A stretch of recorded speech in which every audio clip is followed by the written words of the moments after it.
Bears Nation, listen up. The bomb that's going to blow up your feed is here. The unforgivable decision by management haunting Halas Hall, our QB's shameful secret behind traffic yells, and the trap that turned Ben Johnson into a victim of his own ego. The franchise is one mistake away from crumbling. The GM gambled the future on a washed-up veteran. Our QB struggles to leave the huddle, and the genius coach is already showing signs of desperation. Before they delete this video, I'm going to expose the 3 fatal flaws that will bury the Bears in 2025. Want to know why Caleb Williams is losing at practice, why the ex-Bear could destroy our defense, and how Ben Johnson will become the next scapegoat. Stay until the end and find out why this season was doomed from the start. Subscribe now or be consumed by chaos. Smash the like button if you demand answers. I'll get straight to it. The release of Zach Pickens by the Bears might be one of the most questionable decisions Ryan Poles has made since becoming general manager. He's made some controversial calls, but this one might haunt us in ways you can't even imagine. Let's get to the facts that mainstream media isn't sharing. Pickens was a 3rd-round pick in 2023. Came out of South Carolina as one of the most promising defensive tackles in the draft. He's 6'6" and 298. Pounds of pure muscle with a blend of size, strength, and athleticism rarely seen in his position. Now, pay attention to the real numbers. He played 26 games for the Bears, recorded 39 tackles and 1.5 sacks, but these numbers don't tell the whole story. Pickens was playing in a completely dysfunctional defensive system under Matt Eberflus, with coordinators changing schemes weekly and no real identity on the defensive line. What really grinds my gears is this. The Bears made significant improvements to the interior defense during the offseason, but take a good look at those improvements. They signed Grady Jarrett to a 3-year deal, a player who hasn't been to a Pro Bowl since 2020 and had his worst season in years in 2024. Jarrett will turn 32 in December and is clearly on a decline. Then they drafted Shemar Turner in the 2nd round of the 2025 draft.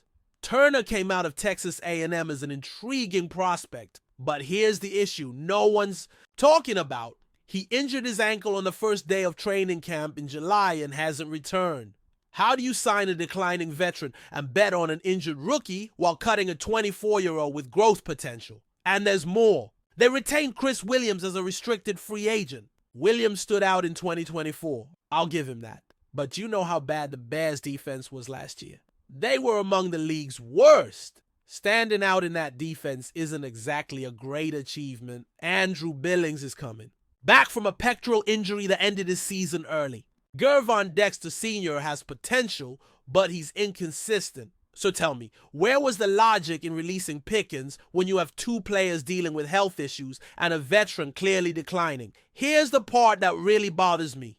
The Kansas City Chiefs, the reigning back-to-back Super Bowl champions, the best-run organization in the NFL, are interested in Pickens. They're going to bring him in this week for a workout with other players. Do you think Andy Reid and Brett Veach waste their time on players with no potential? Sam McDowell from the Kansas City Star reported that the Chiefs will evaluate Pickens along with edge rushers Ethan Downs and Tyreek Smith and safety Jamie Robinson. This isn't a coincidence. The Chiefs do their homework and know what they're looking for. Here's the harsh reality. The Chiefs already have 2 contracted interior defensive tackles, Marlon Tuipulotu and Keziah Izzard, but rookie Omar Norman-Lott's status is doubtful for week 1 due to injury. They need depth and saw something in Pickens the Bears couldn't develop.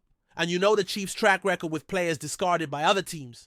They turned guys like Juan Thornhill, Sammy Watkins, and McCole Hardman into key championship contributors. They've got a system, quality coaching, and they know how to maximize player potential. I'm going to make a prediction here. If Pickens signs with the Chiefs and starts producing, and I believe it will happen, this will become yet another example of how the Bears can develop young talent. We release players, other teams turn into stars while clinging to expensive veterans past their prime. The Bears' defense under Dennis Allen might even improve in 2025. But imagine if we'd kept Pickens and given him the proper coaching he never got in Chicago. At 24, he's still in his career's growth phase, while Jarrett is clearly declining. This decision exemplifies exactly what's wrong with the Bears' mentality. We prefer expensive short-term solutions over developing young talent we already have. And now we'll watch Pickens possibly shine with an organization that knows what it's doing, while our costly veterans struggle to justify their contracts. Folks, when I read about what Caleb Williams is doing to prepare for his second season, I had to read it 3 times to make sure it wasn't fake news. Our quarterback, the 1 overall draft pick in 2024, is literally shouting cadences inside his car while driving around Chicago streets. Courtney Cronin from ESPN revealed details that show just how desperate Williams' situation is. He listens to recordings of his on-field plays and shouts his cadence while driving to feel more comfortable, using his vocal inflection as a weapon. Can you imagine that? The guy who cost the Bears the first overall pick is doing vocal drills in traffic. But here's what really bothers me. Ben Johnson said the mental load Williams carries in this offense is probably greater than at any other time in his career. This is an indirect admission that the system is too complex for a second-year NFL quarterback. Let's analyze the full context here. Williams had an absolutely terrible rookie season in 2024. He was drafted by the Bears with serious concerns about coming to Chicago. And now we know why. During his first season, he suffered 68 sacks, a league record. 68 sacks, folks. To give you an idea, that's more than 4 sacks per game in a 17-game season. Williams' stats in 2024 tell a grim tale. He finished 31st in the league among qualified players with an adjusted QBR of just 46.7. By comparison, a QBR of 50 is considered average in the NFL. So Williams was below average even among rookie quarterbacks. He also ranked 31st with a completion percentage of 62.5%. That's terrible by modern NFL standards, where competent quarterbacks complete at least 65% of their passes. Williams' passer rating was 87.8, placing him 24th. To put this in context, a rating of 90 plus is considered good, 100 plus is very good, and 110 plus is elite. Williams was well below even good standards. And while Williams struggled with these mediocre numbers, what happened with Jaden Daniels, selected right after him? Daniels led the Washington Commanders to the NFC Championship game in his rookie season. He broke rookie records, played with confidence from day one, and showed exactly what a number 2 draft quarterback can do with the right system and coaching. But back to Williams and his unconventional preparation. The 6 weeks of the 2025 training camp were described as a constant challenge for him. A 12-part installation, which is basically the offensive system broken down into 12 different concepts, produced days where the offense faced significant struggles. Here's a detail that caught my attention. There were pre-snap penalties destroying the offense's rhythm. Pre-snap penalties are a direct responsibility of the quarterback. He needs to get everyone on the same page before the snap. If this is happening consistently, it means Williams still doesn't have full control of the huddle.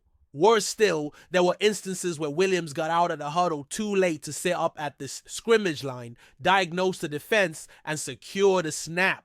This is quarterback 101, folks. An NFL quarterback needs to manage the clock, read the defense, and adjust protections, all within seconds. If Williams is getting out of the huddle late, it indicates fundamental mental processing problems. Long play calls and new verbiages have become hurdles for Williams.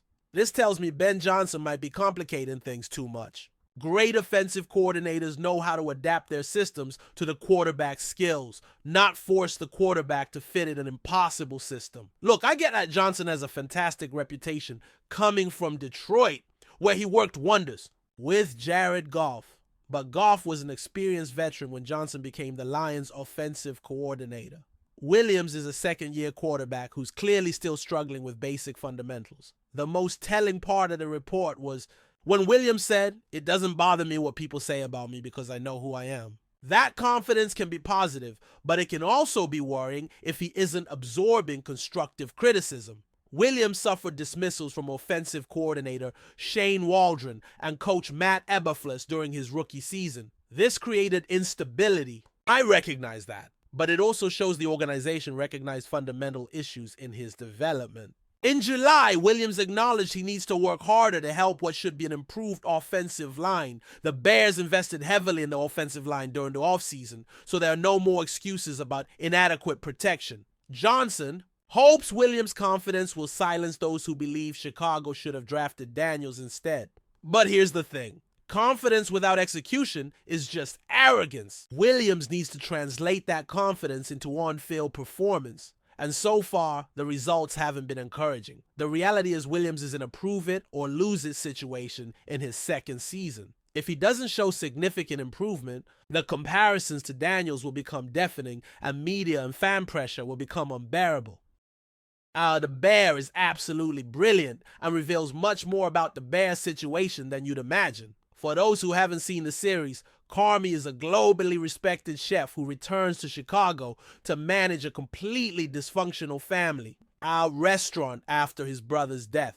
Palmer said, Carmy's Ben Johnson. He's the professional classic trained chef from abroad coming in and gonna pick all these people who individually you might think are a bit of but put it all together and make it work. This analogy is spot on because Johnson really is like a world-class chef entering a chaotic kitchen. He left Detroit, where he transformed one of the most explosive offenses in the NFL with Jared Goff, and now needs to take the available ingredients in Chicago and create something special. But here's the crucial difference. Carmy had total control over his restaurant. Johnson is working within an organization that historically doesn't support its coaches adequately. The Bears have a terrible track record in quarterback development. From Cade McNown to Mitchell Trubisky through an endless list of failures. Johnson publicly admitted it's been challenging to get Caleb Williams in line because Williams was thrown into the deep end with his scheme. This is concerning for several reasons. First, a great coordinator should be able to simplify his system to suit the quarterback's skills. Second, if Williams is struggling this much, maybe the system is too complex for where he is in his development. Johnson also said he doesn't expect Williams to hit his peak this year. This could be realism or Johnson already preparing excuses for a mediocre season. In Detroit, Johnson worked with a Jared Goff who already had 8 years of NFL experience when he became the Lions' offensive coordinator. Williams has just one tumultuous season behind him, but let's give credit where it's due. Ryan Pauls really assembled a roster that gave Johnson tools to work with. The 2025 draft picks were particularly impressive. Colston Loveland in the first round was a fantastic choice, widely regarded as the best tight end in the draft, and could be exactly what Williams needs as a reliable outlet. All 3 second-round picks were intelligent. Missouri's Luther Burden III is a versatile receiver who can play slot or outside. Louisiana Lafayette's Ozzie Trapilo can provide depth to the offensive line. And when Texas A&M's Shemar Turner returns from injury, he could be an immediate contributor on the defensive line. The defense under Dennis Allen has really gotten fans excited, and for good reason. Allen has a proven track record as a defensive coordinator and has already shown he can create schemes that maximize available talent. Allen's style relies heavily on blitzes and constant pressure, which can work well with the players the Bears have.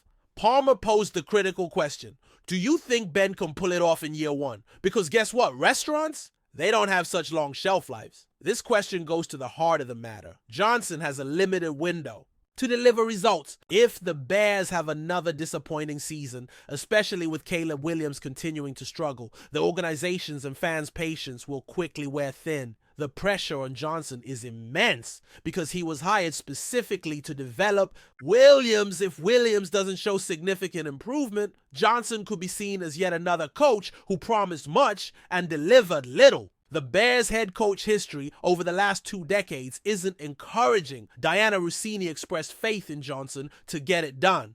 But the reality is he's facing unique challenges. In Detroit, he had a stable organizational culture, an experienced offensive line, and a veteran quarterback.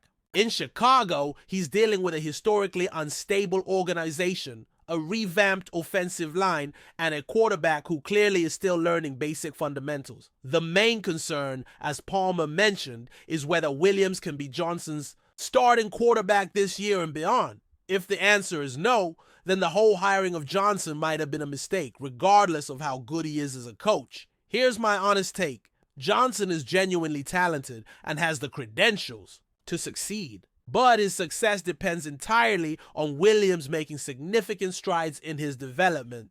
If Williams continues to struggle with basic fundamentals like huddle management and reading defenses, not even the best coaching in the world will be enough. The 2025 season will define not just Williams' future, but the entire Johnson era's future in Chicago. If they can get the restaurant running, the Bears may finally have found the right coach-quarterback combination. If they can't, we'll be talking about another missed opportunity in the long history of Bears frustrations. Folks, after analyzing these three explosive stories, I come to an inescapable conclusion. The Bears are at a defining moment in their history. Every decision made this season will reverberate over the next 5 years of this franchise. Zach, Pickens' release exemplifies a chronic Bears problem, preferring expensive short-term solutions over developing young talent. If Pickens thrives in Kansas City, and I genuinely believe it could happen, it will be another painful example of how we fail to recognize and develop potential. Caleb Williams practicing cadences in a car is both admirable and concerning. Admirable because it shows dedication and willingness to improve. Concerning because it reveals how lost he still is in Ben Johnson's system. A quarterback entering his second season shouldn't be struggling with such basic fundamentals. And Ben Johnson, he could be our savior or our next great disappointment. The comparison to Carmi from the Bear is perfect because it captures both the potential and the danger of the situation. Johnson has the skills to transform this offense, but he needs ingredients that work together. If Williams can't execute the system, all of Johnson's talent as a coach will be irrelevant. Now I want your honest opinion on each of these situations. About Zach Pickens, do you think the Bears messed up by releasing him? Considering Grady Jarrett is declining, Andrew Billings is returning from injury, and Shamar Turner is still hurt, wouldn't it have made more sense to keep a young player with growth potential? And if he really signs with the Chiefs and starts producing, how will you feel about yet another missed opportunity? About Caleb Williams, his dedication to practicing in the car is admirable, but isn't it concerning that he's still struggling with basic fundamentals? A quarterback entering his second season should be mastering huddle management and pre-snap reads. What do you think needs to happen for Williams to make the leap everyone expects? About Ben Johnson, do you trust he can be the coach that finally develops a quarterback in Chicago? Or do you think his system is too complex for where Williams is in his development? And if the Bears have another disappointing season, do you think Johnson deserves more time? Or are the issues deeper within the organization? Leave your opinions in the comments because this Bears Nation community is a family that bleeds navy blue and orange. We live and breathe every decision, every play, every hope, and every disappointment together.